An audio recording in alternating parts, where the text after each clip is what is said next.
Добро е. Айде да завършим с листография и малко пауза. Се завършим да бидем след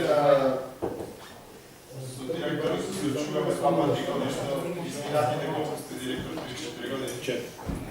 Ми е жал, што прв път да гледам вака вознеме. И искрено не можем да дефинирам, може би се повече да измерява страдали на тие Алусина Касапов со Штрајкови, со може би во прашање очекувани од реизбор, не реизбор, нема потреба. Се окажуваме с вами, вие вашите и нашите.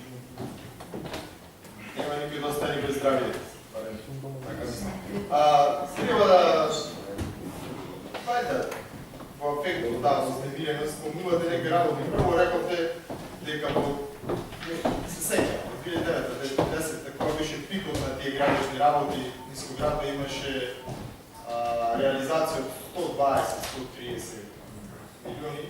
И што тогаш ви ме кажам дека толкав е ќаро, толкав е зираното, тоа дека немаат избор, дека морате да го работите. Јас лично ви го кажам. И се го повторувате, тоа кажувате. И викате, сега имаме многу помалку, значи во првиот дел, затоа што мораме да учествуваме на тендери. Делопаците ми тогаш мораме да учествуваме. Тендерот како тендер нема врска, тоа што многу повеќе се трудете, немавте друг избор. За понатаму да ретелирате и да кажете, ама на крај на стои не е битно. Че имаме предвидено за 2015 само 9 милиони или 6 милиони. Затоа што имаме малку бенефит.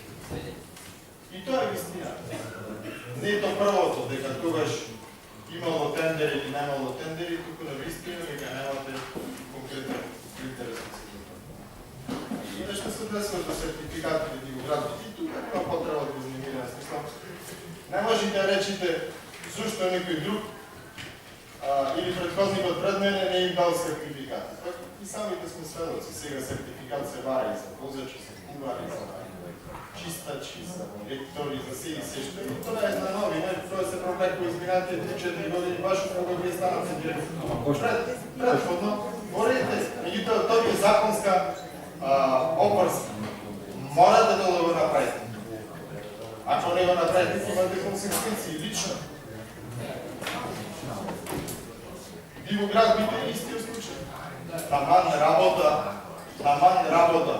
Ако вие не ги легализирате Дивоград, навистина некој има власт, некој викаше на кривична отговорност.